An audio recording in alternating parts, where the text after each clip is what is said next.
Good morning, children. Today I am taking 5th class, lesson number 1 to the pupils. It means बच्चों के लिए. Expanding like the petals of young flowers.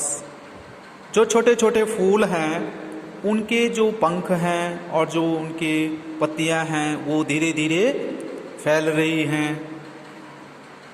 I watch the gentle opening of your mind. और मैं भी इन्हीं तरह जो तुम बच्चों का दिमाग है वो धीरे धीरे खोलने की कोशिश कर रहे हैं और वो खुलते हैं, इनको मैं देख रहा हूँ. I watch and the sweet loosening of the spell that binds. पहले किस तरीके से ये बंधे हुए थे आपस में स्वीट मधुर रूप से, और मैं उनको धीरे धीरे आहिस्ता आहिस्ता इनको खोलने की कोशिश कर रहा हूँ कि इनका दिमाग फूलों की तरह खिलेगा, यानी आगे बढ़ेंगे. Your intellectual energies and powers. और जैसे फूल खिलता है ऐसी बच्चों का दिमाग भी खिलेगा. कैसे? आध्यात्मिक ऊर्जा से और आध्यात्मिक शक्ति से. That stretch like young birds in soft summer hours. That stretch, और मैं फैलाता हूँ, like young birds in summer soft summer hours. ठीक है, तो लाइक यंग बर्ड्स इन सॉफ्ट समर आवर्स, जैसे कि गर्मियों में पक्षियाँ अपने पंख को फैलाती हैं, ऐसे ही हम आपके दिमाग को खोलने की कोशिश कर रहे हैं. Their wings to try their strength. और जो चिड़िया के जो पंख होते हैं वो अपनी ताकत से कोशिश करते हैं कि अपने पंख को फैलाएं. ओ नाउ द विंड्स. और अब जो है हवा आ रही है, और हवा भी अगर तेज आती है तो कष्ट महसूस होता है. Of circumstance and freshening April showers. और अप्रैल महीने में जो अच्छी हवा आती है और जो कभी कभी जो शावर्स पानी की बूंदें पड़ती हैं वो उनको अच्छा महसूस होता है अप्रैल के महीने में. Of early knowledge and unnumbered kinds. और शुरुआती ज्ञान बच्चों के लिए बहुत ज़रूरी है. अर्ली नॉलेज बहुत ज़रूरी है. And unnumbered kinds of new perceptions. और जो नया विचार है शेड दियर इन्फ्लुएंस. अपने विचारों से प्रभावित होते हैं.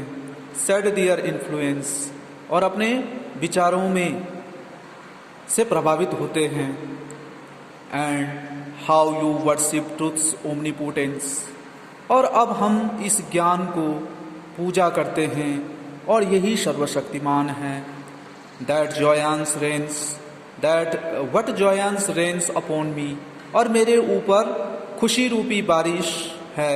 व्हेन आई सी, जब मैंने देखा, व्हेन आई सी, जब मैंने देखा, वट जॉयंस रेन्स अपॉन मी, कि मेरे ऊपर ये ज्ञान रूपी बारिश से मुझे बहुत खुशी हो रही है.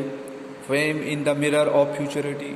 और मैं जब भी दर्पण को देखता हूँ, मिरर को, तो मुझे लगता है कि मेरा भविष्य उज्जवलमय है, आगे बढ़ रहा है. Weaving the chaplets you have yet to gain. और अभी तो शुरुआत है, अभी तो हमें फूलों का हार बनाना है, यानी अभी तो बहुत सारा ज्ञान प्राप्त करना है. येट टू गेन, और अभी तो बहुत प्राप्त करना है. एंड देन आई फील, और मैं तब महसूस करता हूँ, I have not lived in vain. और मैं तब महसूस करता हूँ कि मेरा रहना व्यर्थ में नहीं जाएगा, क्योंकि जब मेरे को ज्ञान प्राप्त होगा तो मैं फूलों की तरह खिल जाऊंगा. तो फिर मेरा जीवन वैन मीन्स व्यर्थ में नहीं आएगा, मतलब कुछ जीवन में कुछ बनूंगा. आई फील मीन्स मैं महसूस करता हूँ. तो बच्चों इस तरीके से आपको ये लेसन पढ़ना है. ये किसने लिखा है? Henry Louis Vivian Derozio. Henry Louis Vivian Derozio ने आपका ये lesson number 1 to the peoples लिखा है. और आपको कुछ वर्ड्स मीनिंग जाननी है इसमें. एक्सपेंडिंग मीन्स फैलाना. पेटल्स मीन्स पंख, फूलों के पंख. यंग फ्लावर छोटे फूल. आई वॉच मीन्स मैं देखता हूँ. जेंटिल ओपनिंग का मतलब धीरे से खोलना। इंटेलेक्चुअल मीन्स आध्यात्मिक। एनर्जीज ऊर्जा, पावर, शक्ति। स्ट्रेस मीन्स फैलाना। स्ट्रेंथ मीन्स ताकत। नॉलेज मीन्स ज्ञान। सर्कमस्टांस मीन्स परिस्थिति। अननंबर्ड काइंड्स का मतलब अनेकों प्रकार के विचार। परसेप्शंस मीन्स विचार। ओमनीपोटेंस मीन्स सर्वशक्तिमान। ट्रुथ मीन्स सत्य। जॉयांस मतलब जॉयांस रेंस मतलब खुशी की बारिश। Mirror of futurity. Mirror of futurity means भविष्य का दर्पण।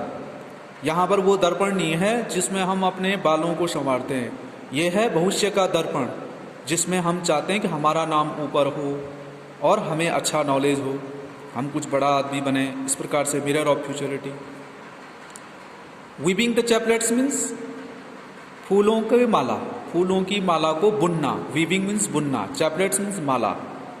ठीक है। येट टू गेन मतलब अभी प्राप्त करना है, अभी प्राप्त नहीं है, अभी तो शुरुआती ज्ञान है। एंड देन आई फील, और मैं महसूस करता हूँ तब, आई have not lived in when, मेरा जो जीना था वो जीना है, वो बेकार नहीं गया है। इस तरीके से तो आपको ये लेसन पढ़ना है। तो थैंक यू स्टूडेंट्स।